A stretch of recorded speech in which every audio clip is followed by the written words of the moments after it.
4টি রাজ্য এবং একটি কেন্দ্রশাসিত অঞ্চলের বিধানসভা নির্বাচনের সূচি ঘোষণা করল নির্বাচন কমিশন। একই সঙ্গে ঘোষণা হয়েছে ত্রিপুরার ধর্মনগর উপনির্বাচনের দিনক্ষণও।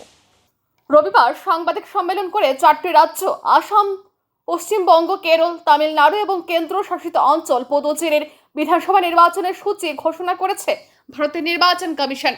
ঘোষণাটি করেন প্রধান নির্বাচন কমিশনার জ্ঞানেশ কুমার। এ সময় উপস্থিত ছিলেন নির্বাচন কমিশনার সুখবীর সিং সাধু এবং বিবেক যোশী। ঘোষিত সূচি অনুযায়ী আসামের সব আসনে ভোট গ্রহণ হবে 9 এপ্রিল। কেরল ও পুদুচেরিতে একই দিনে অর্থাৎ 9 এপ্রিল ভোট গ্রহণ অনুষ্ঠিত হবে। তামিলনাড়ুতে ভোট গ্রহণ হবে 23 এপ্রিল। অন্যদিকে পশ্চিমবঙ্গ বিধানসভা নির্বাচন 2 দফায় অনুষ্ঠিত হবে। প্রথম দফার ভোট 23 এপ্রিল এবং দ্বিতীয় দফার ভোট 29 এপ্রিল। 4টি রাজ্য ও একটি কেন্দ্রশাসিত অঞ্চলের মোট 824টি আসনের ভোট গণনা হবে আগামী 4 মে।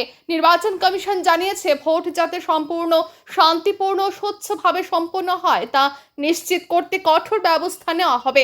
ভোট চলাকালীন সহিংসতা বা ভোটারদের প্রলোভনের কোনো অভিযোগ পাওয়া গেলে কঠোর পদক্ষেপ নেওয়া হবে বলেও জানিয়েছেন কমিশন। এদিকে ত্রিপুরার ধর্মনগর বিধানসভা কেন্দ্রের উপনির্বাচনে ভোট গ্রহণ হবে 9 এপ্রিল এবং ফল ঘোষণা করা হবে 4 মে। বর্তমানে তামিলনাড়ুতে মুখ্যমন্ত্রী হিসেবে দায়িত্বে রয়েছেন এম.কে. স্ট্যালিন। পশ্চিমবঙ্গে 2011 সাল থেকে মুখ্যমন্ত্রী পদে রয়েছেন Mamata Banerjee.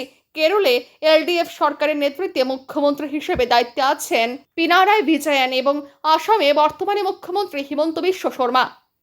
Bureau report, news vigilant.